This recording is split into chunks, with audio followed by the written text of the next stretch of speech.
औज़ुबिल्लाहि मिनश्शैतानिर्रजीम बिस्मिल्लाहिर्रहमानिर्रहीम। आज एक दफ़ा फिर हमारे साथ जो है वो माहिर अदवियात डॉक्टर उबैद अली जो है मौजूद हैं। आज हमने पाकिस्तान और इंडिया का जो है ना एक तकाबली जायज़ा लेने की कोशिश की है कि इंडिया में और पाकिस्तान में जो दवा साजी की सनत है, उनमें दोनों मालिक की स्टैंडिंग पोजीशन क्या है, पाकिस्तान कहाँ खड़ा हुआ है, इंडिया कहाँ खड़ा हुआ है। तो बस भी आज हमारा आपसे सवाल ये है कि दवा साजी में इस वक्त पाकिस्तान की क्या जो है वो कंट्रीब्यूशन है, अगर हम उसका तकाबली जायज़ा जो है वो इंडिया के साथ लें।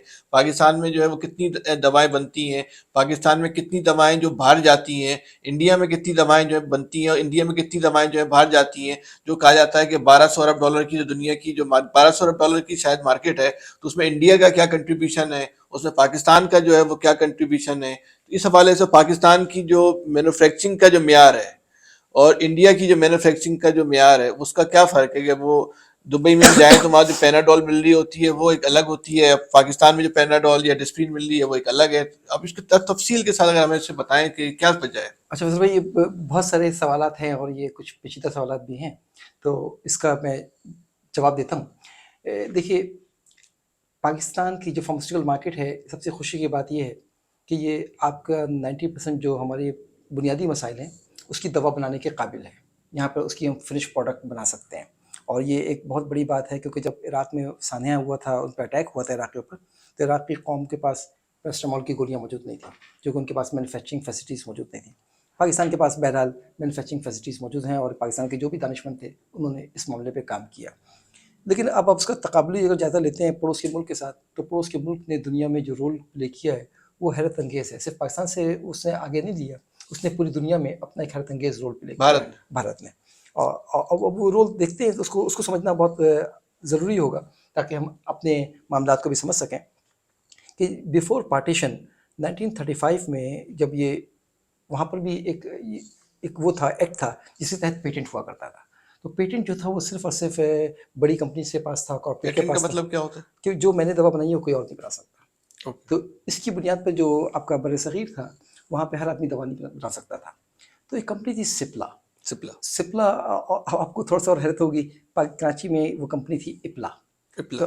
तो पीएलए इसके आगे भी था, पीएलए उसके आगे भी था। दोनों के दरमियान कुछ खूनी ताल्लुकात भी मौजूद थे। सिप्ला, जैसे हमदर्द वाले एक भाई यहाँ आ गए, एक भाई वहाँ, जी, इसी जी, तरह का मामला इस तरह के मामला थे। और जो सिप्ला के जो मालिक थे वो मुसलमान थे, और जो इंडिया में थी, जो इंडिया में सिप्ला थी, और जो पाकिस्तान में थी उसके मालिक हिंदू थे। वो भी नहीं, वो भी मुसलमान थे, मुसलमान। वो भी मुसलमान थे। दोनों मुसलमानों की कंपनी थी। तो इंडिया में उस कंपनी ने लीडिंग रोल प्ले किया। 1935 में जब वो कंपनी ने वो अपना जो कंट्रीब्यूशन किया, वो आज़ादी का कंट्रीब्यूशन किया कि जी दवाएँ यहाँ की बननी चाहिए, और उन्होंने बहुत मेहनत करा कर वहाँ पे दवा बनानी शुरू की इंडिया में। इंडिया में। यहाँ भी दवा बन रही थी। अच्छा, वो तरक्की करते गए, उनका बेटा जो था वो केमिस्ट था, वो इंग्लैंड से पढ़कर आया, हमीद साहब जो सीईओ बने, और उन्होंने सबसे बड़ा काम ये किया 1970 में पेटेंट का कानून ख़त्म करवा दिया इंडिया से, और इंडिया की सिप्ला कंपनी ने दवा बनाना शुरू किया। जब दवा बनाना शुरू किया उन्होंने पेटेंट का कानून ख़त्म करके, तो जो एड्स की दवाइयाँ थीं, जो मलेरिया की दवाइयाँ थीं, जो ट्यूबरकुलोसिस दवाइयाँ थीं, वहाँ बनना शुरू हुई। सिप्ला में। सिप्ला ने आगाज़ किया था, लीड किया था, बाकी और भी कंपनियाँ लग गई। सिप्ला थी, सन फार्मा आ गई, इसके अब रेनबैक्सी आ गई, और इस तरह की कंपनियाँ आनी शुरू हुई। बाद में तो ऑर्बिंडो और ये सब ने डेवलप किया। इन कंपनियों ने टिका के दुनिया को चैलेंज किया। पूरा अफ्रीका जो है सिप्ला कंपनी के लिए एहसानमंद होना चाहिए अफ्रीका को, कि अफ्रीका में से एड्स जितना कंट्रोल हुआ है वो इनकी वजह से हुआ है। भारत की वजह से हुआ है। वरना वहाँ एक गोली अगर 10,000 रुपए की थी, ये 1 रुपए में लेके गए। आप सर मुझे बताइए, 10,000 दस हजार रुपए की गोली 1 रुपए में लेके गए। जी, जो पेटेंट इन्होंने क्या पैसे नहीं कमाए या उन्होंने उसी में अपना क्या उनका। क्योंकि वो तो लूट रहे थे ना, ओके। कैपिटलिज्म तो लूटता है। इन्होंने कहा नहीं जी, हम तो जेनेरिक ड्रग लेकर आएंगे, और इन्होंने दिया। तो आज जो अफ्रीका में जो आबादी बची एड्स से, अगर आप ईमानदारी से देखा जाए, तो उसमें इनका कंट्रीब्यूशन है सिप्ला का। सिप्ला के हमीद साहब का। हमीद साहब जो वो ही इज़ मुस्लिम, और उन्होंने लड़ा और पीएचडी किया था केमिस्ट्री के अंदर। मैं फिर आपसे कह रहा हूँ कि बराबर में इपला मौजूद है, बराबर में यहीं पे एक ओपल भी मौजूद है। सिप्ला में हम बात में करेंगे, आप सिप्ला का हाँ, बताएं, बस सिप्ला की बातें काफी इंटरेस्टिंग लग रही हैं। तो वो उन्होंने तो उनका तो अगर कभी हमीद साहब का केस सुनेंगे तो मैं भी आपसे शेयर करूँगा कि उन्होंने बाहर गए जर्मनी में कैसे शादी की और कैसे डेवलप किया। वो भी एक पूरी हिस्ट्री है वो नहीं, आप उनकी। बताएं, हमीद साहब का भी बताएं। भारत के लोग जो है ना पाकिस्तान में भी सुनना चाहेंगे कि हमारा चैनल पूरी दुनिया में देखा जाता है, तो हमीद साहब के बारे में जो उन्होंने भारत में इतनी दबासाजी। मैं हमीद साहब से बहुत मुतासिर होता हूँ कि उन्होंने, उनका विजन बड़ा क्लियर था, उनके अब्बू का विजन भी क्लियर था, इनका भी विजन बड़ा क्लियर था, और अच्छा, उन्होंने हमीद साहब के अब्बू ने सिप्ला की बुनियाद रखी सिप्ला थी। की बुनियाद रखी थी। और इन्होंने फिर कंट्रीब्यूट किया है, पूरा एक ख्वाब देखा कि भाई जेनेरिक ड्रग होगी मार्केट में, और उन्होंने उस ख्वाब के पीछे यहाँ पे भी लड़े, उन्होंने यूके में भी लड़े, मुख्तलिफ जगहों पे केसेस लड़े। जेनेरिक ड्रग किसको बोलते हैं? जेनेरिक ड्रग एक दवा जो नई आती है ना, पहली बार जो दवा आती है उसकी कीमत वही रखता है जो उसको ईजाद करता है। जब टाइम गुजर जाता है कोई भी ला सकता है। अब जब जिसने पहली बार फर्स्ट कनेक्ट टेलीफोन बनाया था उसने बनाया 1 लाख रुपए का। अब दूसरे बंदे ने जब टेलीफोन बनाया उसने 10,000 का कर दिया। तो अब उस 1 लाख वाले को बेचारे को भी कम करना पड़ा और उसकी बिक्री नहीं शुरू हुई।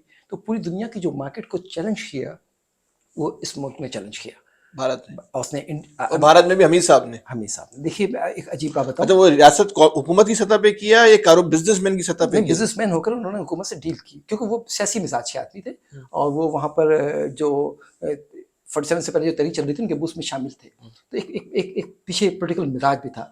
मैं ये पता चलो पोलिटिकल मिजाज जो है नुकसान नहीं पहुंचाता, फायदा पहुंचाता है। अच्छा, यहाँ पे भी पोलिटिकल मिजाज था। बदकिस्मत यहाँ पे भी 70s में भुट्टो साहब की गवर्नमेंट थी, वो जेनेरिक ड्रग लेकर आ गए थे। 76 में पाकिस्तान में जेनेरिक ड्रग था। फैसल भाई 76 में जापान में कानून मौजूद नहीं थे साइंस के ड्रग के ऊपर। अमेरिका ने यही कानून जो 70-71 में वो लेकर आया, भारत जो 76 में हम लेकर आए, 80 में वो भी लेकर आ गया, 84 में। अल्लाह, उसको यानी आप ये कह रहे हैं कि जो अमेरिका में कानून 84 में आया। इंडिया और पाकिस्तान से लिए दवासाजी के, नहीं जेनेरिक के। जेनेरिक। उन्होंने देखा अगर ये हमारी बात उस वक्त मान लेते जिस वक्त भुट्टो साहब ने यहाँ किया था, तो जरा हिसाब लगा ले रिवर्स कैलकुलेशन करके, hundreds of billions of dollar America के सेव हो जाते जो उनके खर्च हुए इसके ऊपर। और अगर वो 70s में मांग लेते, और उन्होंने तो अपोज किया क्योंकि दुनिया ने अपोज कर रही थी, नहीं जी ये दवा जो है सिर्फ और सिर्फ पेटेंट होगी तो इसी कंपनी की होगी। तो उसके बाद जैसे ही इंडिया में कानून आया, वो वहाँ से कंपनियां वाइप आउट होनी शुरू हुई और इनकी कंपनियां ग्रो होनी शुरू हुई। इस वक्त दुनिया में अगर फर्ज कर लीजिए कि एक फार्मेसी है अमेरिका के अंदर, वहाँ पे 100 गोलियाँ रखी हुई हैं डिफरेंट इस्तेमाल होने वाली, तो और डॉक्टर प्रिस्क्राइब करता है, 10 गोली लिखी जाती है किसी को, तो उसमें से 9 गोली जो होती है वो जेनेरिक होती है, और जो 9 जेनेरिक है उनमें से 5, 6, 7 वहाँ की बनी हुई होती है, पड़ोस के मुल्क इंडिया की। जी बनी हुई होती है। जेनेरिक ये कोई भी बना सकता है। जेनेरिक देख कोई भी बनाएगा तो स्टैंडर्ड तो पूरे करेगा ना, साबित करेगा मेरा म्यार वही है, उसका हिस्सा उसको देगा, शेयर उसका जेनेरिक वाले को मिलेगा। नहीं शेयर नहीं देगा, वो अमेरिकी गवर्नमेंट को ये साबित करेगा कि ये मैं सही जेनेरिक उस वक्त बनाएगा जब पेटेंट खत्म हो जाएगा। और पेटेंट कितने साल के लिए? पेटेंट कहीं पे 10 साल का है, कहीं पे 15 साल का है। तो WTO कानून के तहत आप देखिए, हमने अपने आप को डेवलपिंग कंट्री कहलाकर हमने पहले पेटेंट लगवा लिया था। वो यही पड़ोस में बांग्लादेश है, वो लीस्ट डेवलपिंग कंट्री के नाम पे 10 साल और हमसे आगे उसने एंजॉय किया। तो हमें तो सब बातों का अंदाजा ही नहीं था कि हम क्या कर रहे हैं और क्या नहीं कर रहे हैं, लेकिन इन सब बातों का जो ग्रॉस इफेक्ट आया है वो अब नापने के काबिल है। आज बांग्लादेश की कंपनी की दवा अमेरिका की फार्मेसी में मिल जाएगी। बांग्लादेश की दवा? जी, बांग्लादेश की दवा जो है अमेरिका में बिक रही है। फैसल भाई जहाँ फार्मेसी पढ़ाई नहीं जाती थी बांग्लादेश में, जो हमसे पढ़ के जाते थे, उनकी दवा अमेरिका की मार्केट में सब मौजूद है, और हमारी दवा अगले 5 साल भी नहीं होगी। और इंडिया की दवा? इंडिया की दवा ने तो भाई पूरा सा स्विप कर दिया है ना। 40% जो आपका जेनेरिक है ना, बहुत आसानी से कह रहा हूँ 40% जो उनकी है। अजीब बात करूँ, दुनिया में अगर 65 बच्चों को 100 बच्चे हैं उनको लगता है वैक्सीन, तो 65 बच्चों को दुनिया में 65 बच्चों को वैक्सीन वहां से बन के आती है, इंडिया से। जी। और इसका पूरा क्रेडिट हमीद साहब को जाता है। आगाज उन्होंने किया सप्ला को। सिप्ला। अच्छा, अपला ने भी कुछ किया है या खाली अपला ही? आप कोई जरा सा कागज खंगाले कस्टम के तो पता लगेगा कि हमने क्या किया है। हमने तो लोगों को वो कहते हैं रिबेट देना शुरू कर दिया, ये मंगा लो, ये दे डॉक्यूमेंट दे दो, इतने पैसे वैसे ले लो, ये मंगवा लो। तो उसमें लग गए, तो उसमें मस्त हो गए, वो पैसे कमाते रहे, कभी सजा हुई कभी फाइन हुआ, लेकिन उसी में रहे, तो आज वो वहीं पर रहे हम। इस वक्त दुनिया में 60% दवाएं जो है भारत की हैं। वॉल्यूम वाइज इस वक्त दुनिया में कितने की मार्केट होगी? मार्केट देखिए ना, पाकिस्तान से कम से कम 50 गुना ज़्यादा है, कम से कम मार्केट, एक्सपोर्ट मार्केट। मैं आपको एक और आसानी से इनको लेके चलता हूँ कि दुनिया में जो इंजेक्टेबल्स जा रहे हैं, अगर 10 इंजेक्शन जा रहे हैं तो 7 वहाँ यहाँ से बने हुए हैं। जो नई दवा डेवलप कर रही है कॉर्पोरेट कंपनी, बनवा यहाँ से रही है कि यहाँ पे। दुनिया में कहीं रिसर्च भी कहीं हो रही है तो मैन्युफैक्चरिंग भारत में आके करवा रहे हैं। सर रिसर्च ट्रायल जो ड्रग बन रही है, अगर ट्रायल करने के लिए 100 दवा बनती है दुनिया भर में, तो बहुत बड़ी मिकदार की दवा यहाँ बनती है। आपका ट्रायल की दवा भी नहीं बनती, बाय द वे, ट्रायल की भी कोई दवा नहीं बनती। अच्छा, हमारे ट्रायल की दवा भी नहीं बनती? तो बनाने के लिए आपको म्यार चाहिए होगा ना, हमारे पास। अच्छा, पाकिस्तान की दवा जाती है अमेरिका में किसी तरक्की याफ्ता मुल्क में? किसी तरक्की याफ्ता मुल्क में नहीं कर रहे। दुबई लगाई भी थे ना, अरबपति का क्या कह रहे हैं वो, किस लिए? ये नारे लगाने के लिए ना। दुबई में भी नहीं जाती आपकी दवा, मलेशिया में भी नहीं जाती आपकी दवा।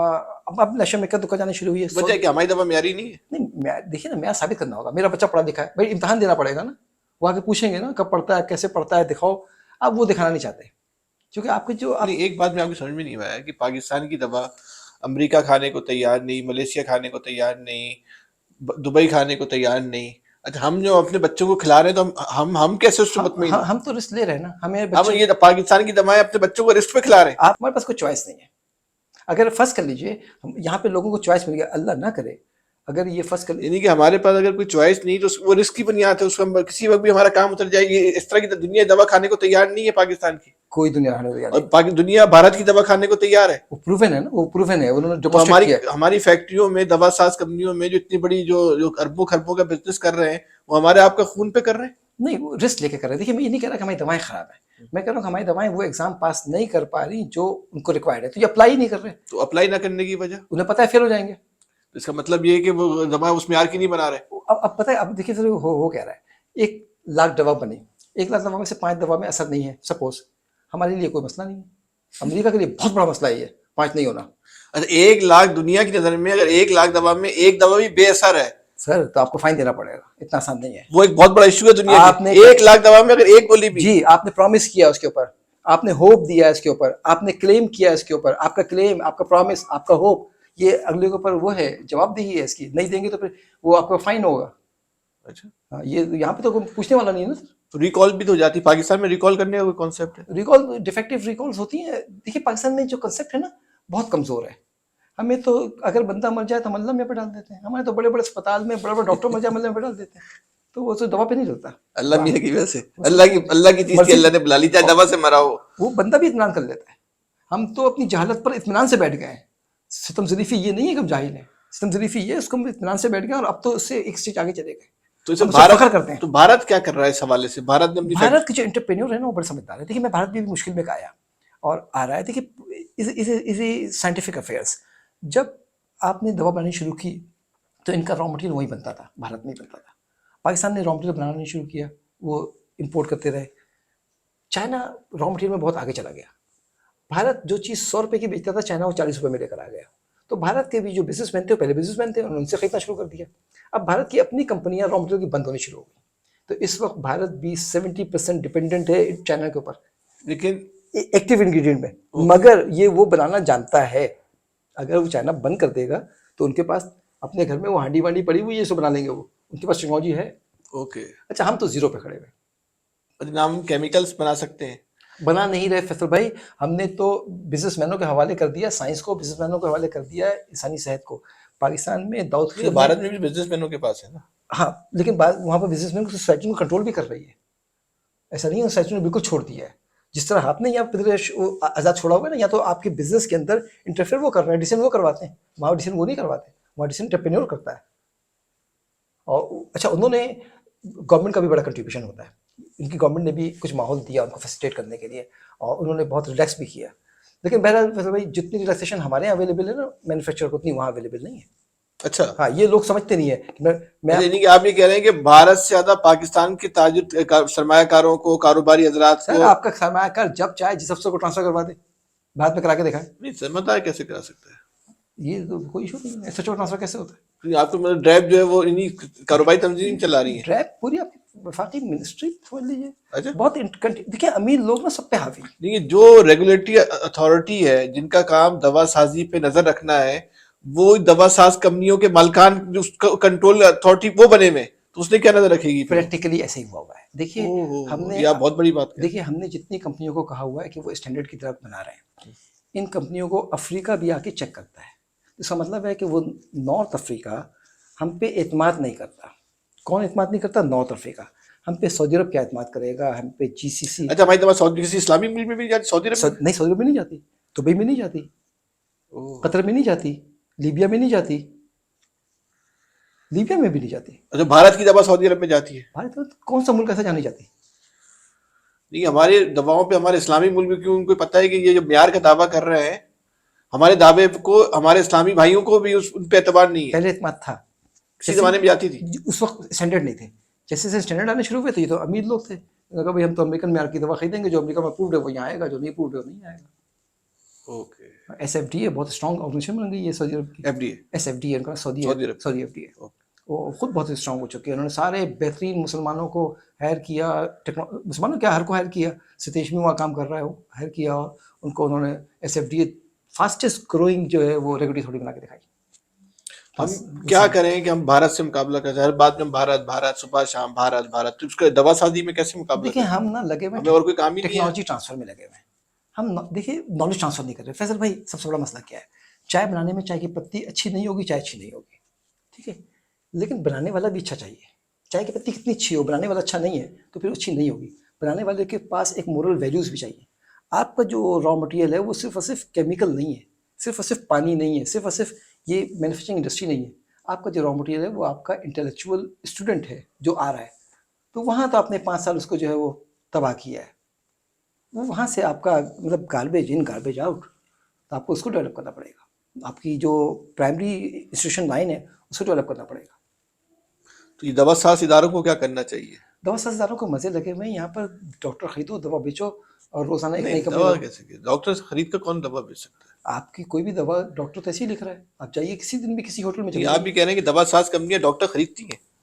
डॉक्टर बिकने के लिए भी तैयार बैठा हुआ है और उसको और वो बगैर बिके वो दवा लिखना नहीं चाहता। आप एक मिसाल देता हूँ, जितने भी 5 स्टार होटल्स हैं हाँ, हमारे यहाँ पर, हर हफ्ते हर महीने कोई ना कोई कंपनी अपनी कॉन्फ्रेंस करवा तो रही है। सिखाने के लिए करते हैं। सिखाने के लिए टीचरों को भी सिखाए ना फ्री, जो फार्मेसी पढ़ा रहे हैं उन टीचरों को भी सिखाएं, तो उनको जो नहीं सिखाते? नर्सिंग, कभी कभी आप गए किसी टीचर को बाहर भेजो, वो सिर्फ उस डॉक्टर को भेज रहे हैं जो प्रिस्क्राइब कर रहे हैं।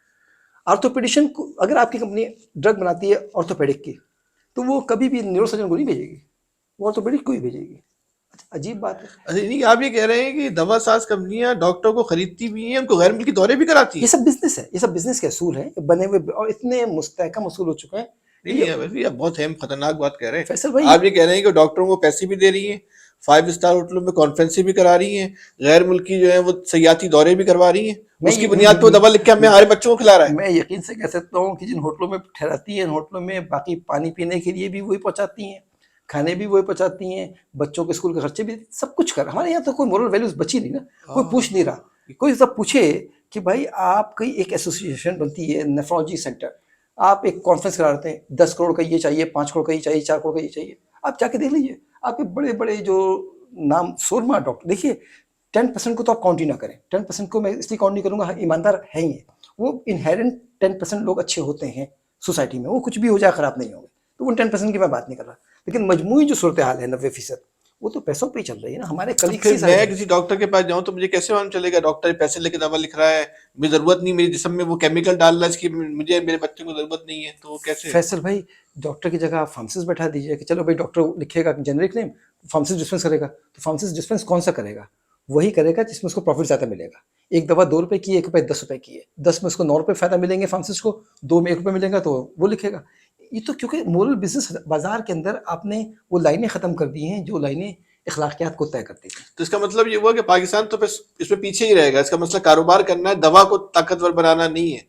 नहीं, उम्मीद मुझे इस बात की है, जब बहुत ज़्यादा अफरा तफरी फैल जाए ना, और बहुत ज़्यादा खलफशार फैल जाए, बहुत ज़्यादा मसाइल पैदा हो जाए, तो उसमें सोल्यूशन नज़र आता है।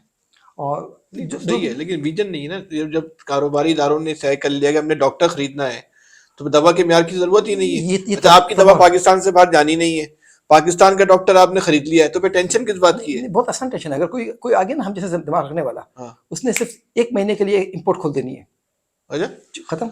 हमने अभी कहना है कोरिया से दवा आएगी, अभी हमने कहना है पड़ोस से दवा आएगी, फिर आप सब बंद हो जाएंगे। ओह, तो फिर क्या सस्ती होगा? पड़ेगी। वो आपसे सस्ती पड़ेगी, ज़्यादा क्वालिटी की होगी। देखिए, आपकी इंडस्ट्री भी तो बढ़ जाएगी। अच्छा, इंडस्ट्री बैठेगी तो वो जो दवा डिस्ट्रीब्यूट कौन करेगा? यही लोग करेंगे ना। तो ये जरूर है कि जो 100 रुपए कमा रहे हैं, डिस्ट्रीब्यूटर तो एक होगा ना, इंडस्ट्री में तो हजारों लोग काम करते नहीं हैं। सर, तो इनके भी तो डिस्ट्रीब्यूटर है ना। हाँ। आपकी इंडस्ट्री में मैन्युफैक्चरिंग ऑपरेशन में कितने लोग काम करते हैं? हाँ। 600 कंपनियों में मैन्युफैक्चरिंग ऑपरेशन में 10,000 लोग काम कर रहे होंगे ना, हाँ। वो सब लोग जाएंगे डिस्ट्रीब्यूशन के ऊपर। इशू इशू ये नहीं है। इशू ये जरूर है कि आपका रिलायंस खत्म हो जाएगा, कि आपके पास खुदकार जो वो है, जो कंपनी दवा बनाने की सलाहियत है, वो आपके पास नहीं रहेगी। जो अच्छा, आपका कहना ये है कि बाहर से दवाएं लाने की अगर इजाजत देती जाए, खत्म हो तो ये जो जाली दवाएं, कम म्यार की दवाएं और जबरदस्ती की जो दवाएं जो डॉक्टर खिला रहा है, लेकिन वो तो डिस्ट्रीब्यूटर भी डॉक्टर को नहीं, खरीदेगा। देखिए, अब डॉक्टर वाला मामला जो है ना, वो खत्म होगा एफवीआर से, वो मामला इससे खत्म नहीं होगा। अच्छा भैया, जो अनएथिकल मार्केटिंग का मामला है वो एफवीआर से, आप एफवीआर से रिकॉर्ड निकाल, सीधा सीधा आप निकालें कतर एयरवेज पे कितने डॉक्टर्स गए, कितनी तनख्वाह साल में कितनी बार गए, खत्म होगी कहानी। ये तो कोई बहुत मुश्किल काम नहीं है, पिछले 10 साल का नहीं वो तो कंपनियां बोलती है ना भेज रहे हैं, जिसमें क्या होता है, क्यों पढ़ने भेज जा रहे रहा हैं? है आपको तो हमने 5% कहा है, पाकिस्तान के कवानीन ने आपको 5% परमिशन दी है कि 100 रुपए कमाएंगे तो 5 रुपए का आप खर्च करेंगे मार्केटिंग में। हाँ। ये पूरा जहाज कैसे जा रहा है भाई? कितना कमा लिया आप लोगों नहीं ने? वो तो रिसर्च के लिए जा रहे हैं, रिसर्च करने सीखने। हाँ, तो भाई आप ऑनलाइन सिखा दीजिए, सिखा रहे हैं, ये सब तमाशा है असल में। चाहे सिर्फ ये जानने की बात नहीं है, उसके अलावा बहुत सी चीजें जी रही हैं, तो उनको भी, एक बूढ़ा आदमी होगा, उसको जानने से क्या लेना, उसको पैसे से लेना है, तब तो पैसों पर बात हो रही है। पैसों अब पैसे कहाँ पेमेंट करनी है, कैसे पेमेंट करनी है, वो मार्केटिंग के लोग जानते हैं। यकीनन ये सब कुछ हो रहा है, जब भी तो लिखा जा रहा है। तो ये तो बड़ी खतरनाक सूरत हाल है। बदकिस्मती। अभी फौरन एक एक जुमले में आप सजेस्ट करेंगे क्या करना चाहिए? सर पब्लिक कर दीजिए डॉक्यूमेंट को, ओपन बात कीजिए, प्राइस ओपन कर दीजिए कि ये मैंने प्राइस रखी है, इस बुनियाद पे रखी है, कंप्यूटर पे लिखा हुआ हो।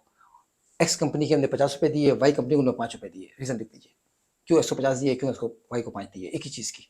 तो आप ये कह रहे हैं एक ही दवा जेनेटिक है, वो 100 रुपए की भी बिक रही है और 5 की भी बिक रही है, वो एक ये ही कैसे हो कंपनी सकता दो दवा बना रही है, एक ही कंपनी एक ही दवा दो नाम से बना रही है। नहीं कर रहे एक हैं, यहाँ पाकिस्तान में हो रहा है। जी, एक यहाँ बना रही है, वो बन रही है 800 रुपये की, और एक अपना कोयटा वाले प्लांट में बना रही है, वो बन रही है फर्ज कर लीजिए 200 रुपये की। ये पाकिस्तान में हो रहा है ऐसा? जी, एक दो थोड़ी, दर्जनों में। ये तो बहुत बड़ा फ्रॉड है।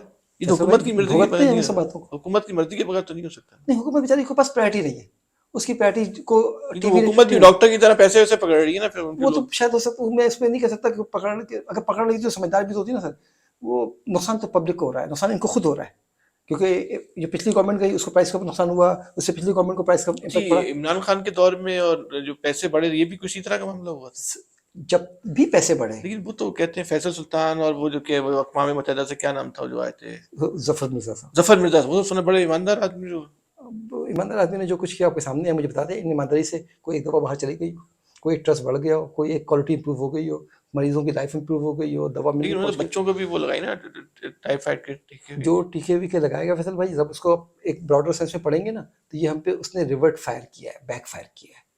आपकी दवा अगर आपने कभी वैक्सीन लगवाई है तो इसका मतलब है कि वो बीमारी ख़त्म होगी, क्योंकि बीमारी से तहफ़्फ़ुज़ में वैक्सीन लगवाई गई है। वैक्सीन लगी नहीं, और उसके उसके अलावा दवा की जो सेल थी वो और बढ़ गई है। जी बस भाई, फिर आपसे मुस्तकिल हमारा और भी मुलाकातें करेंगे। बड़ी आज मालूमाती आपसे हमने गुफ्तगू की कि पाकिस्तान में दवाओं का म्यार ये है कि भारत हमसे हज़ारों साल जो है आगे चला गया और हम जो है मुस्तकिल जो है पीछे का जो है सफ़र कर रहे हैं। तो ये सिर्फ दवा साजी का इशू नहीं है, ये आपके पाकिस्तान की साख का, पाकिस्तान की इज्जत का, एक पाकिस्तानी के वकार का भी इशू है। दुनिया में आपको इसी नज़र से देखा जाता है कि आपकी जो चीज़ बनाई जा रही है वो किस म्यार की है। तो हमें सिर्फ बातों का टूर्नामेंट नहीं करना चाहिए, हमें बुलंद बांध दावे नहीं करना चाहिए। अगर हमें किसी पे शिकस्त देनी है, शिकस्त देने के बजाय अगर हम अपनी फतह के लिए सोचें और खुद जो गलबा हासिल करने के लिए सोचें, तो हमें मेहनत भी करनी होगी, इल्म भी हासिल करना होगा और अपने म्यार को भी बेहतर बनाना होगा। बहुत शुक्रिया, अल्लाह हाफिज़।